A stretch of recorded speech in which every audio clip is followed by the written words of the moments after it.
Beginilah suasana di Bandara Internasional Soekarno-Hatta, Jakarta.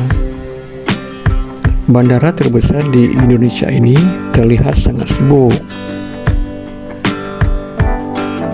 Sejumlah maskapai penerbangan terlihat di bandara yang berada di Cengkareng ini.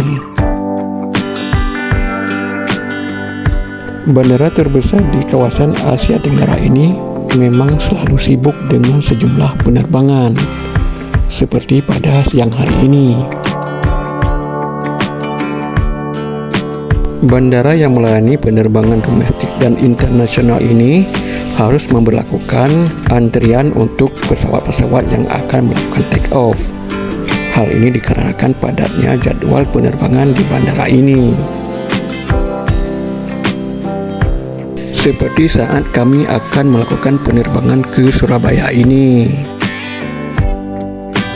Pesawat Garuda yang kami tumpangi harus menunggu antrian hampir 1 jam.